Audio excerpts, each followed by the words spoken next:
Good morning and welcome back to CLIC Connect.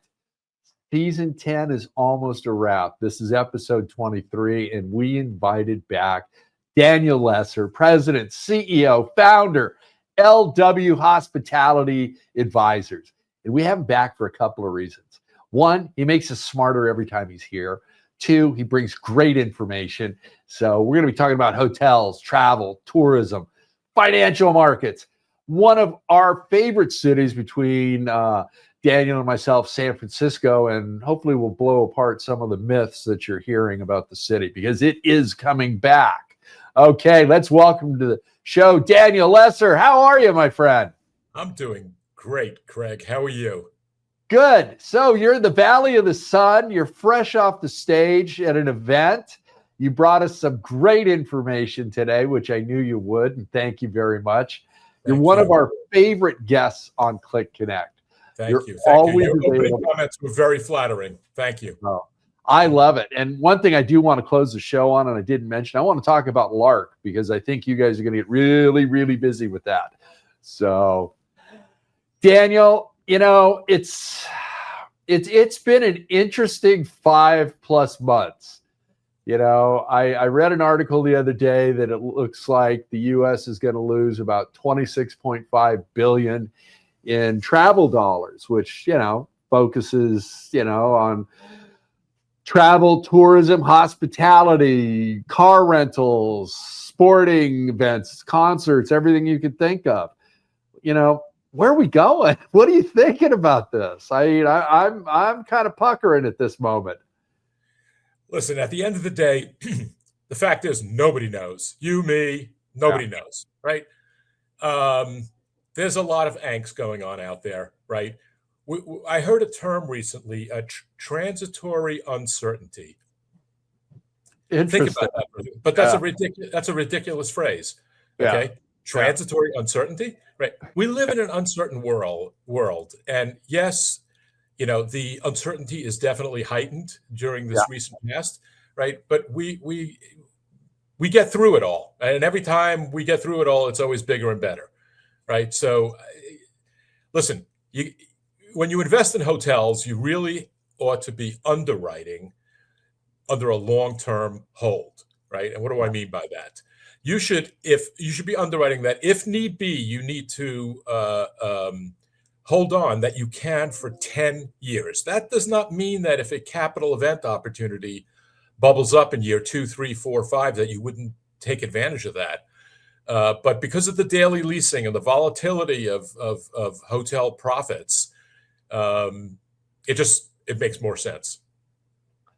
I agree with you. And, you know, revenue management has changed so much. And you know, you and I have said for decades, okay, unlike your 10 or 20-story office building, okay, this is a 24-hour lease. It's a commodity that you cannot resell, okay, just like the airlines. That's correct.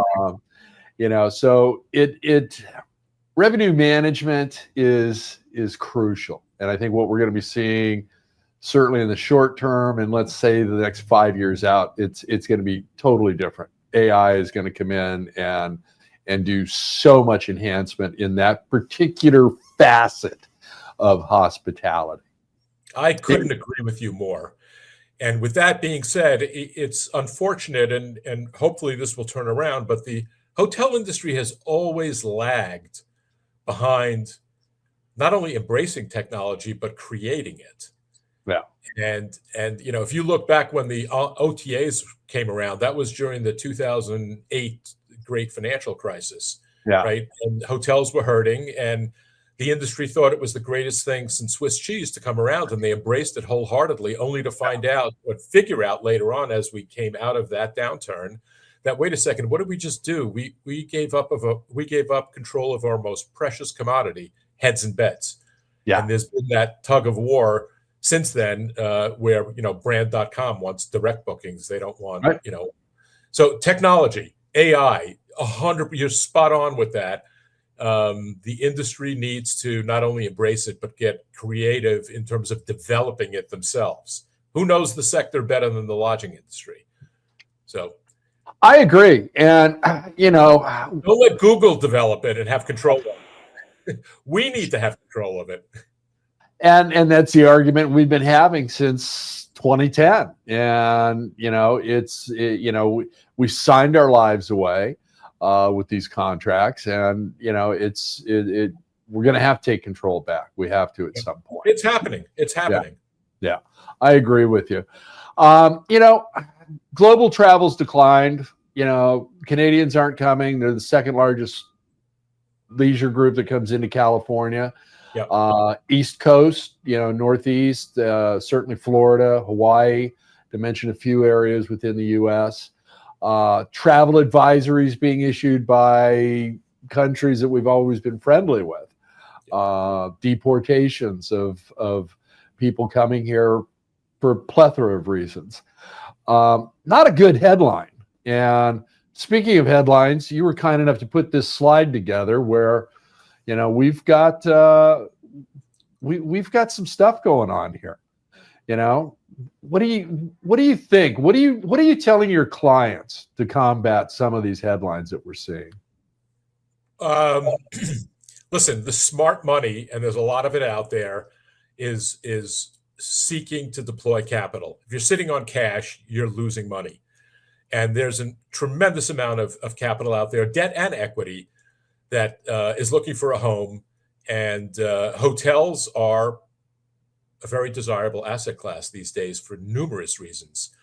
And I've been doing what I do for quite some time. I don't recall ever there being a phenomenon that exists today whereby office buildings are perceived as less desirable than hotels. I mean, that's never occurred in my career. I doubt in yours as well, Craig. No. And so, there's a ton of opportunity out there. You just have to be patient. You have to underwrite correctly. There's a lot of opportunity coming down the pike between debt coming due and PIP requirements. During COVID, the brands played very nicely in the sandbox. Yep. Vis-a-vis implementing PIPs. Those days are over with now. It has to be done. So there are a whole slew of transactions that are coming down the pike where the debt's coming due, the PIP has to be done, and the sponsor is going to be like, you know what, I'm done. Either recap this thing or sell it, but I'm done. And there's going to be a tremendous amount of transaction activity coming up. There's actually, these headlines of, there's not a lot. There's quite a bit of transaction activity going on. If you look at my quarterly sales list, last quarter there were more than 300 trades at 10 million or more. These are individual assets. So anyway. See, I love that. And, that 10 to 25, maybe even $35 million deal that's trading. And I agree with you on everything you said. The brands were great, during the pandemic and all that. The problem that I'm seeing now with PIPs in particular, the cost factor and with tariffs and everything else, they've gotten to be astronomical. And I understand brand integrity. We all do. We all agree with it. We may not like it all the time, but we agree with it.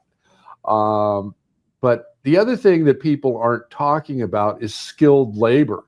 You can't take somebody who has built, say, one-off homes or multifamily and all of a sudden expect them to perform and know what to do to keep, mitigate, a lot of the noise and dust with clients in a hotel. They've got no clue. Every state in the union has had some sort of natural disaster. Floods, tornadoes, earthquakes, fires, goes on and on. And the skilled labor that was here is either moved, to Arizona, Florida, Texas, various other states. And you look at what's going on, and let's take a look at Texas and San Francisco, okay? Austin in particular. Austin and San Francisco both have a 27% vacancy in their office space. I never would have guessed that, okay? A lot of big tech companies have pulled back and walked on a lot of leases. You've got the largest building in Texas still under construction in Austin, How would you like to be that developer right now? I think there's a lot of untold issues right now. I think you've got groups out of New York that are willing to put up $1 billion to do conversion on office buildings to multifamily. I think that's going to help out with a lot of the housing issues. But you've got tract homes in Texas that can't get finished. They can't get the supplies. So, where are we going with all this? Is there going to be, the brand's going to soften a little bit, or are they just going to hold, there's a line in the sand and this needs to happen? Listen, you know what? At the end of the day, everybody's problem is an opportunity for somebody else, right? Yeah. And this is a phenomenon that never goes away. There are a lot of problems out there. There's no question about it. But there's also a tremendous amount of capital to restructure or acquire these assets at reduced basis levels. And candidly, any investment, whether it's a hotel or whatever, it's all about your basis in a deal.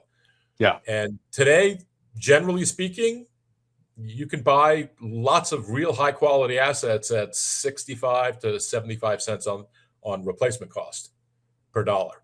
Yeah. So that's also why we're not seeing a whole lot of construction right now. Also, financing for construction, while it's out there for something that's economically feasible, there, aside from select service and extended stay, you don't see a whole lot of deals penciling out. So supply is going to remain pretty in check. And there's always hotels that are coming out of the supply. I want to go back to something else that you brought up twice now, and that was the $1 billion of loss in terms of inbound tourism, Canadians, what have you, right? Because that is definitely correct, but it needs to be netted out with the notion that I'm hearing that a lot of Americans are deciding to travel domestically this year instead of going overseas because of concern vis-a-vis this whole issue and how they will be treated in foreign lands. So, you can look at the glass half full or half empty, right? There's the pluses and minuses to everything. I'm not saying it's going to net out, right? But I'm also going to say that, these things change rapidly. I mean, look what's happened in just the past 6 months, right? Yeah. From the inauguration of Trump to where we are today, what's going on in the Middle East. I mean, who could have predicted any of this, right? Yeah, I mean, my crystal ball's had a crack in it for decades and is still in the shop. So I'm the first one to admit that as well. and thank you for bringing that up, because you just opened the door for me. I'm just going to ask you, will U.S. residents be spending more on travel and tourism? You look at Disney World and Disneyland in particular. They contribute over $68 billion in revenue. Okay, that's tax dollars. That's hotels, that's food and beverage, that's gifts, that's everything you can think of. And in Orange County, California, that's 1 out of every 20 jobs in supporting hotels, travel, tourism, and the mouse. So I think, I think we're going to have the Great American Road Trip 3.0, if it's not 2.0. I've lost it. There's been a couple of times where we've had everybody out on the road. Now, are they going to be spending more, less? I don't know, to get back to your point. I believe that Americans perceive that it's their God-given right to go on vacation, whether they can afford it or not. And they do. If they have to, pay less and stay in more modest accommodations. But there's people, COVID really taught the world that life is short can be short, I should say, and enjoy it while you're here. And, human connectivity. Listen, this is great, Craig, right? But it would be very different, like when you and I sit down, and meet the money, and we do those. Right. And so human connection and the desire to explore and experience and travel and rising middle classes throughout the world. Yeah. Travel is only growing. It is not declining over the long term. And so, yes, there are going to be some short-term hiccups about where it's coming from, but globally, people want to travel and spend time with other human beings. I think you're absolutely right about that. The only question I have on that is the younger generation. Okay, they're a fully digital generation. Okay, and these kids that I see, they're always looking down at their phone like this, and I'm not sure, but I think as the rule of thumb that yes, we want that connectivity, we want that interaction, we want that conversation. We want to look at a human across the table. We're not all like Howard Hughes and want to be locked up in a room. Okay. So I think you're right about that. But I think if you look at some of the young people now, and I can't believe this is coming out of my mouth,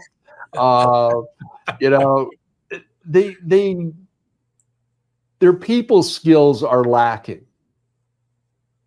But, you see a lot of, I'm a solo traveler. I have been for decades because of work. Okay. But, every time I'm somewhere new or even someplace that I've gone to regularly, San Francisco, New York, Chicago, whatever it may be, Honolulu, when I see a couple or a family together, it always puts a smile on my face because I know that they're visiting, they're on vacation. That's why I love sitting in a lobby of a hotel and watching the people coming in and check, when they're checking in and seeing the staff running around and, everybody smiles. So travel it's part of us. It's in our DNA. It's, 100%. We're explorers. So by nature, that's something that's part of us. And I think, at some point we will be, growing again with travel. But I do think that, if you're staying in the country, go to Maine. Go someplace you haven't been. Go to Montana. Great Falls, Montana is beautiful. Maine is beautiful. Go across the northern border. A lot of people have never been in those states. And those states are hurting. Tourism is down for obvious reasons. So, go someplace different. Go get that Corvette and drive what's left of the Route 66, with the top. Love that. There you go. You hit it. Yeah. There's still a lot of hotels that are on major highways. It doesn't always have to be a resort. Close the trip with a resort. Okay. Hand in the rental car keys to that Corvette, get back on an airplane and go home afterwards. Or do the Harley trip, something like that. So I would add Martha's Vineyard to your list of it's one of my favorite places. I just wanted to put that in there. I just you mentioned something about younger people. I don't know what you're talking about. You and I are pretty young. Don't we both dye our hair gray just for credibility purposes? Exactly. But it's our hair, right? It's our hair. Yeah, exactly. But this notion of young people being in front of if you think about it, we are all in front of screens. Look at what's going on right this moment. You and I are in front of screens, right? Yeah. That's kind of the way the world is today. But that does not hinder travel. No. As a matter of fact, it spurs travel because it allows people to work and be digital nomads. That's a concept that wasn't around, that has not been around very long, right? So travel is only growing, and it's going to continue to grow. Chris Nacetta had a terrific quote. If you have my deck there, it's one of the last slides, and I think it's very relevant. He recently said, and he was spot on. It's at the very end. Yeah, keep going all the way down. All of them. Yeah. He recently said, when we were going through a lot of turmoil, that he thought the turmoil was very overblown. And here we are today, and it was overblown. Yeah, keep going. No, back up a few. Keep going. Up. Oh, there you go. Right there. There we go. Yes. Okay. So, recently, this is April 29th, not that long ago. he saw an overreaction to Trump policies and upside potential. I Yeah. agreed with him then, and I think here we are, at the end of June almost, and he was correct, right? Back during the depths of COVID, in this article, Hilton sees a golden age of travel. Can it last? If you read the bottom in yellow, I don't know if you can make that bigger, but that to me is very astute and very reflective of. I mean, over the long term, it's going to be spectacular. All the trends that were here pre-COVID are here even to a greater level, meaning people's desire to spend on experiences and do things. The other thing that is long-term very beneficial for what I call our new golden age of travel is mobility. That's what you and I have been talking about, right? Yeah. And you have greater flexibility. People are going to have more flexibility on Mondays, Fridays, weekends. People are going to allow more remote work. The more mobile the world, the better our business. It's that simple. By the way, I'm not that smart. He's smart. I love it. Yeah, you are that smart, my friend. The other thing that I like, and this reminds me, there was a commercial a few years ago when we were coming out of the economic or financial meltdown, where the guys got all of his salespeople in a room and go, "Hey, it's been too long since we've seen our clients. I called so-and-so and they said, oh, well, we haven't seen you in a year and we've moved on to somebody else." So he starts handing out airline tickets to all of his salespeople to get back on the road. That always struck me as being very timely, and I think it is right now as well. It's just one of those things that it's got to be part of your SOP or standard operating procedure. We've got to get out in front of our clients, our coworkers. We've got to get them into the offices at least, a few times a month, so that they still are a team and cohesive and thinking on the same page. My friend, we're coming. CMBS had a banner year last year. They did really well with their hotel loans. Where do you think we're going with interest rates and CMBS loans for the remainder of this year and maybe, through the first half of next year? Well, I think I'm going to pass on opining about where I think interest rates are going to go because I'm not an economist. Okay. And I am always amused that, everybody answers that question. So maybe I should too, but it's like, I don't know where interest rates are going to go. Look where the trend is, right? Yeah. Isn't the Fed meeting today? Has a decision come out? I don't know, but I haven't heard. I think they are meeting today, though. Yeah. But consensus, I believe, is that they're not going to move at all in rates. No. And Trump this morning was bad-mouthing Jerome Powell, but that's a whole other thing. Anyway, listen, I don't think rates are going down. I also don't think they're going up dramatically. When you look at rates today, yes, they are elevated compared to where they were 36 months ago. But if you look at it compared to a long-term 40-year history, interest rates today are really right at the average of a 40-year period. So everything's relative in life. Yes, compared to 3 years ago, they're higher. But on a long-term basis, they're at parity. And so the other question you asked me, let's see, you asked about interest rates and there was CMBS lending. Where do you think they're going? There is a enormous amount of debt capital available for hotels. Yes, it's more expensive today than it was 3 years ago, but there's a tremendous amount, and CMBS is very active in the lodging space. I don't see that slowing down anytime soon. I don't either, and I think it's good economics. Yeah, and if you look at it, the hotel segment within their securitized loan is only a small portion of it, okay? And they serve a purpose, especially on the larger transactions. You've got contractions with some of the banks. They don't want to put out $100 million loan. They don't want to necessarily, be working with one of their competitors to make the loan come through and do a syndication on it. So CMBS is there, and I think it's a good thing for all of us. There's lots of debt beyond CMBS as well. So it's yeah. CMBS. If you've ever done it and it goes south, it's an experience that you probably don't want to go through again. So yeah, that's a fact. But we've got some of our community banks and credit unions that are lending on hospitality, not necessarily doing construction loans right now.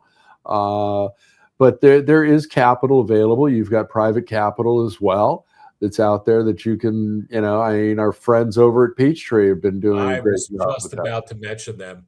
They're a real interesting group, and kudos to Greg and his teammates. I've known Greg. Basically, they have capital available for every piece of the capital stack, if you will. Yeah. And now they've branched out into, I think they're financing movies, and which I don't really understand, but in the hotel and the real estate space, they've set up an amazing enterprise because they have capital to invest in all sorts of layers of the stack. Absolutely. I mean, when I first met Greg, he was doing FF&E financing for GE, as I recall. So, he's one that definitely understands the capital stack, and he's put together an amazing team. Speaking of an amazing team, would you tell the audience about Lark? Because I find that, you've just got great information, and you've got something out there for everybody now. And I think whether it's mergers and acquisitions, where it's a bank trying to figure out how to get through the woods, you've got the right information packages for them. Well, thank you. I appreciate the commercial. So Lark, Lodging Analytics Research and Consulting, is a sister platform of LW Hospitality Advisors. It's run by our partner, Ryan Melliker, who, if you don't know him, you should get to know him. The guy's a data hound and just really spot on with his predictions. If you look at his, if you do a look back on his predictability, he bats very high averages compared with others who batted very low averages. It's a predictive analytics platform, Lodging Analytics Research and Consulting, Lark, L-A-R-C. One-of-a-kind service offering within the sector. There's a GIS platform on top of it.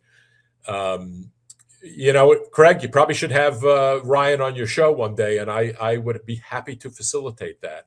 Would you please? But it's a great product that has really been embraced by the hotel investment community. It's interesting. We formed a partnership with Ryan January of 2020 with the intent to launch June of 2020 at the NYU conference. Nice. And then COVID came around and there was no NYU conference, and we launched. And it originally started as Ryan wrote the business plan to do this, and he contemplated launching on his own with us, with some other folks. He decided to do it with us. We're very grateful because he's done an amazing job. It's been when we started, the institutional investment community, they loved it, but they're like, we're in the middle of a pandemic. We don't have money. We're not going to pay for this. So Ryan was putting together these amazing quarterly reports on the top 25 markets, which now is top 65 markets. On the first day of the quarter, it was valuable. On the 90th day of the quarter, it was worthless, right? So we just started giving it away. And as we came out of COVID, then, lots of folks were like, well, where's the update? Well, now you got to pay for it. It actually worked. Anyway, so here we are today, and, Lark has been embraced by private investors, lots of public entities. We do a lot of custom work for many of the public platforms. It's a one-of-a-kind offering, and I appreciate you bringing that up. I love it, and I just think it's something that was definitely timely going back to the financial meltdowns, and I can understand everybody going, hey, wait a minute, and I like the way you got them on board. But I think information's king, and it's changing, at light speed, and the way we gather information and the systems that we use are all changing. I mean, I hate to keep going back to revenue management and say, well, look at how they started out with spreadsheets, okay? But it is a good example, and we are continuing to change, my friend. We are just about out of time. Daniel, how can people get a hold of you? Daniel.lesser@lwhadvisors.com, or just Google me. You'll find me. There we go. Okay, my friend, I'm going to put you in the green room. Wait back there for me, and I will see you in just a minute. Thank you. Thank you. Thank you for joining us today. Great show. That's number 23 out of season 10. We got one more, and then we've got a very special live broadcast that we're going to be doing as well. So thank you for joining us today. Thank you, Daniel. You always make us smarter and bring us such great insights. I really appreciate you, and I appreciate you, our audience. So please subscribe, ring the bell, follow us on YouTube, LinkedIn, Facebook. We've got some great shows for you, and we're going to be back soon with another one. So thank you very much. Remember to be kind, share your knowledge, go be amazing.